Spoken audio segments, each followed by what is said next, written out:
نصلي على رسوله الكريم أما بعد فأعوذ بالله من الشيطان الرجيم بسم الله الرحمن الرحيم قال الله تعالى في كلامه المجيد وفرقانه الحميد واتقوا فتنة لا تصيبن الذين ظلموا منكم خاصة واعلموا أن الله شديد العقاب صدق الله مولانا العظيم رب اشرح لي صدري ويسر لي أمري واحلل عقدة من لساني يفقهوا قولي اللهم صل على محمد وعلى آل محمد كما صليت على إبراهيم وعلى آل إبراهيم إنك حميد مجيد. دا عجیبه خبره ده چې د اګست میاشت ده او نن ته ویلی چې 10 تاریخ ته 3 ورځې پس په 14 اګست او قرآن کې مونږ ته دا هدایت دی چې واما بنعمت ربک فحدث، د خدای نعمت چې پتا کم شوی هغه به ځان ته رایادې او د هغې نعمت هغه احساس پتا ته یي او بیا په هغې به ستا په زړه کې د شکر جذباتي او بیا به د هغې فایده دی چې لئن شکرتم لازیدنکم زه به نور نعمتونه درکم. خو که د نعمت ناقدري تا وکړه نو الله تعالی چې خپل نعمت واپس والي نو بیا یې نه ورکوي. دا داسې زبردست اصول دی او ډېر خطرناک اصول دی چې دا نعمت ستا نه چېرته واپس وانهلي. د اګست په میاشت کې چې کوم کارونه شو چې زما ستا په ذهن کې په 47 کې په دې کې 1947 کې پاکستان جوړ شوی و، خو د هغې نه 6 کاله مخکې په 1941 کې جماعت اسلامي جوړ شوی. د اګست میاشت موږ ته دواړه خوشحالۍ راکوي. یو د جماعت جوړېدل په حقیقت کې د نظریه پاکستان جوړېدلو. نظریه پاکستان او مملکت پاکستان دا دواړه جدا جدا دي. نظریه پاکستان چې ستا سره یا مملکت نه نو کوم ځای به امپلیمنٹ کړي؟ تا ته یو فیلډ پکار دی، تا ته یو میدان پکار دی چې په هغې کې ته هغه نافذ کړي. نو هغې نافذ ته سرزمین پاکستان یا ارض پاکستان وایي او هغه د هغې چې کومه جذبه وه هغې ته نظریه پاکستان وایي. نو الله تعالی عجیبه نظام دی په خپله کوي. یدبر من السماء الی الارض،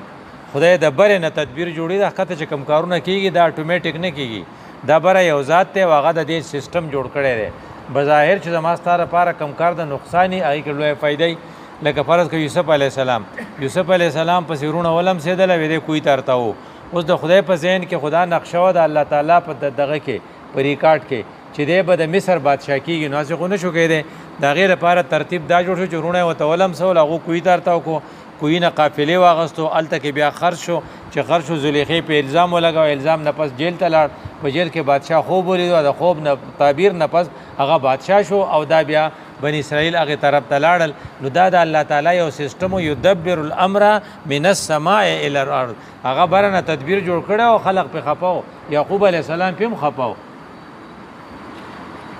دې ته خو جې ضرورت نه وي، دا خو بیا نقصان کوي، فایده نه کوي. زه به ودرېږم. اورې نه تاسو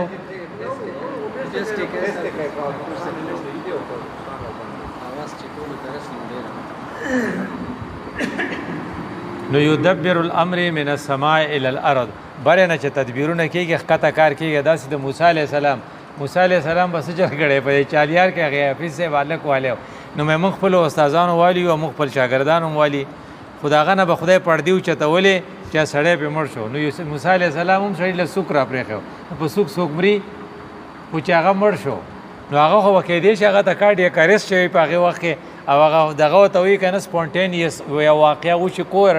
کو انسیډنسي. نو هغه چې مړ شو د هغې څه چلو شو؟ هغې خلکو جرګه وکړه چې موږ د یوسف خلاف موږ د موسی علیه السلام ګرفتارو. اخوا یو سړی راغی او هغه وایي چې هلکه جرګه ده پسې شوې ده نیسي دي او تخته. نو هغه چې وتښتېد نو دی له خو نه وتښتېدلی په لارې چې هغه ته نو هغه غریب ربي انی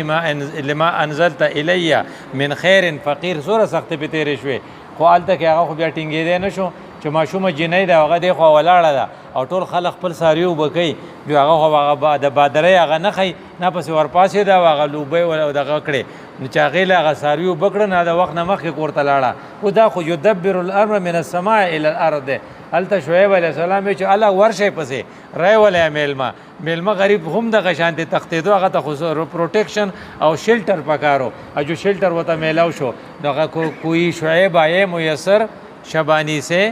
کلیمی 2 قدم ہے. نو هغه ته کې کلمې او ته میلاو شو واپس راته نه انني انا الله زه خدایم ګورې ښا لقد جئت بقدر یا موسی موسی ته دې په غیر پروګرام نه راغله دا یو انتظام او یو تقدیر ته په هغه باندې راغله او ته هغه دغه ته پیغمبري میلاو شو نو دغه شان د پاکستان د وجود هم دی چې پاکستان دنیا ته راته وې دا ولې وګوره تر دنیا تاریخ والا د دنیا تاریخ چې والے نه د دوی څخه کا یو د آدم علی السلام نه والا د رسول الله صلی الله علیه وسلم پورې زمانہ دا دا یو ډیوریشن دی او دا غینه بیا د آدم علی رسول الله صلی الله علیه وسلم نه والا تر قیامت پورې دا بل ډیوریشن دی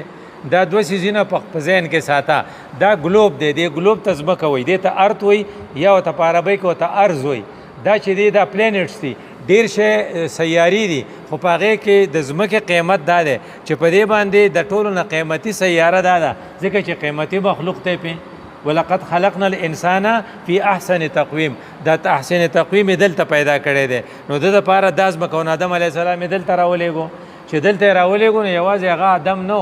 انسان نو بلکې د انسانیت نه علاوه آدم علی السلام چې هغه بیا سو پیغمبرو مو نغه سره هدایت هم راوړیو یو طرف ته آدم دی یو طرف ته هدایت دی نو په دنیا کې د آدم د تلو نه پس بیا نور پیغمبران راځي حتی کې چې خبره دی الله ورسېده چې رسول الله صلی الله علیه وسلم راغی دنیا ته دا ډیوریشن مکمل شو په دې ډیوریشن کې دا پریمیټیو وته وي پریمیټیو ابتدایي وخت انسان هم په ډیرو خبرو نه پوهیدو چې سړی په ډیرو نه خبرو نه پوهیږي چې په ډیرو ګناونو چل ولم نه ورځي جو هغه ساده بادای جو هغه خو په غار کې اوسي یو ځای اوسي جو خوړه اوس کله انور چل ولا نور ته کله چل ولا ورغه د شعیب علی السلام په زمانه کې مارکیټ کرپشن شروع کو چې مارکیټ کرپشن شروع کو جو الله تعالی په شعیب علی السلام راولېګو چې کله شرک شروع کو جو نوح علی السلام په راغې چې کله بادشاہ ظلم شروع کو د فرعون په صورت کې جو موسی علی السلام په راغې جو دسی د هر کلی ته ځان له پیغمبر ته ځکه کمیونیکیشن خو نو کنه ترانسپورت سیستم خو نو د پسارو باندې په خراب ماس باندې با یو پیغمبر څنګه غو ډیسټنس لګته کاو نو هر ځای کې په خپل کې لکل قوم حات ارچا خپل پیغمبر تلو نو دا ته چې په کوم علاقه کې یې کنه نو د الله تعالی پروګرام دا چې دا دنیا ز پیدا کوم په دې دنیا باندې بزو خپل دین د ادم نشرو کوم دا دین به کمپلیټ کیږي پچا په محمد مصطفی صلی الله علیه وسلم باندې او دا په ټوله دنیا کې غالب کیږي چې کله هر کور ته چې کاغه د خختي کاغه د خټي کاغه د ګټي کاغه کچي او کاغه لینټري هغه ته دین نه رسیدل نه دنیا ز نمرانو نو چې کله ټوله ته دین ورسې د اسلام غلبه راشي دا غي نه پس په بیا قیامت راولي نو دا سیستم د الله تعالی د خپل نظام چې دی د روانو نو محمد مصطفی صلی الله علیه وسلم چې دنیا ته راغی تاسو واریان شوی چې دا سو د عیسی علی السلام د پس 571 عیسوی و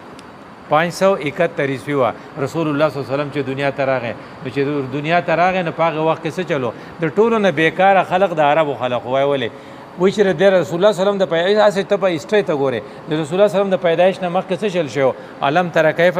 فعل ربک باصحاب الفیل نو فیل والا جنگ چو نو هغه تقریبا 30-40 هزار کسان او ابراهیم ځان سره راوستو 30-40 هزار کسانو او د قریش په مکه کې د مکه په قریشو کې دومره طاقت نو چې د هغه 40 هزار کسانو مقابله کړي نو خدای پاک ته سوال کاوه هغه رسول الله صلی الله علیه وسلم نکراغه چې خدای پاک استا کار کور دی او ته به لکه بچکه نو هغه په کاڼي ورول خدای په مقابله کې هغه ځای ته